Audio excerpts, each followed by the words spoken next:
What's up, Nationalians? I'm Jara Mambat. Gwen Perez. Yes, indeed. So kami po ay magkakaklase at magkakaibigan na nag-aaral sa Enyo Dasmariñas. So itong video na to is about reflection and experience namin sa tour ng Nationalians. So pumunta po kami ng NU Manila, which is yung main campus. Then after namin sa main building, pumunta naman kami sa NU Museum. Then after ng NU Museum, pumunta naman kami ng NU Nazareth. Ganap po siya ng Wednesday, February 19. So yun, let's talk about naman sa mga favorite part natin sa tour or kaya ano sa tingin niyo nag-highlight sa tour? Para sa akin is yung Enyo Nazareth, lalo na yung canteen nila. Napaka-nature vibes and lalo na yung mga pagkain na is sobrang mura. Yeah, totoo. Ako naman sa NU Manila yun, gym nila doon kasi may volleyball, may pang basketball. Tapos kita din doon yung mga trophy nila. Kaya patunayan na magagaling ang mga national. Sa akin naman is yung sa museum mismo. Kasi nandun yung history ng NU, nandun din yung mga lumang kagamitan na ginagamit para sa mga pag-aaral, ganun.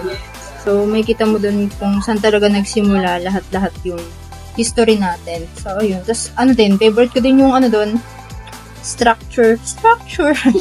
Yung doon, yung bulldog. Oh, yung parang gold siya. Yeah, cute lang. Cute na malaki. Si Butch. Si Butch.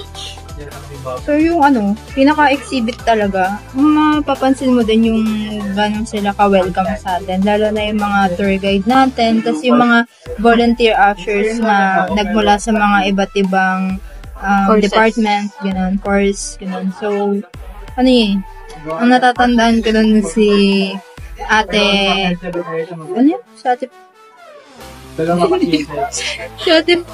Feby. Ayun, si Ate Feby. Tourism siya. So, ayun. Din siya. Approachable. Yes. Tapos, si Kuya Sean, si Kuya Charles, yun. Tapos, meron din yung namin, tour guide namin, si Madam. Nakalimutan ko na yung name niya, pero mabait siya yun. I think prof yata siya doon sa NU Manila. Then, ayun, kumbaga, mag-ayos yung pakikitungo ng mga tao doon. At the same time, ayos nila na-introduce yung mga dapat namin malaman. At, ayun, nag-enjoy din kami the whole exhibit na naranasan namin kasi nandun din yung gabay nila sa amin. Kayo, ano natutunan niyo sa tour natin sa NU Manila? Para sa akin yung pagiging disiplinado ng mga estudyante doon. Dito rin sa NU Dasma is disiplinado sila. Lalo na sa student lounge is di mo makikita na madumi. And then, yun, as long na may nakikita silang kalat is nila.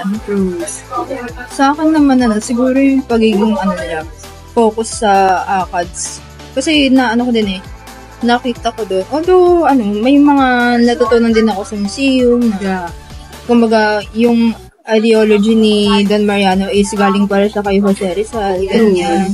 At basta yung mga family tree ng Oxon, ganyan. Pero yung pinaka, gusto ko talagang ma-highlight doon is kung paano naging, parang focus yung mga nationalian sa pag-aaral para ma-reach nila yung goals nila, yung mga dreams nila, ganun. So, parang, nakaka-inspire yung makita sila na ganun, lalo na yung sa may part ng saan yung mga psych students, ganun, tsaka sa HM, ganun. Nakita mo talaga na, talaga sila, focus sa ACAD sila. Bukod sa natutunan nyo, ano yung mostly na-reflect sa inyo?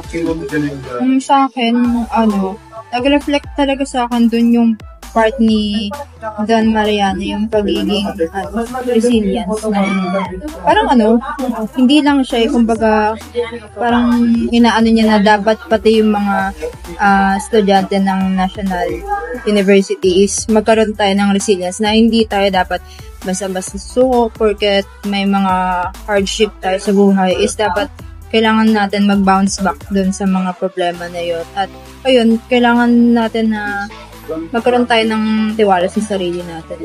Para sa akin yung hardship ni Don Mariano is yung ma-reach yung ganitong klaseng goal para sa mga estudyante for better educations and para ma-motivate na hindi basta magtatrabaho ka lang, dapat mag-aaral ka para magsikap ka sa buhay and then magiging successful ka.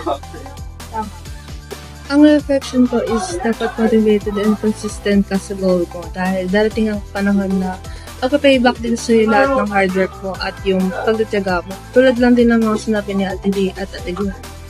So yeah, that's all yung aming reflection and mga natutunan namin. And overall experience is nag-enjoy kami. Yan. May mga bagong experience, may mga bago kami nakilala. At ayun, nakita din namin, nakita din namin kung ano ba yung itsura ng main campus, ano ba yung itsura ng museum, at ayun din, hindi namin akalain din na mabivisit din namin yung Nazareth. So ayun, maganda din siya. Tapos nakapasok din kami dun sa parang theater part ng Nazareth. So ayun, maganda din siya. And ayun, yung pinaka-takeaways namin is, ayun nga, kailangan namin mag-aral ng mabuti at kailangan namin pag-igihan yung mga pangarap namin sa buhay para maabot namin.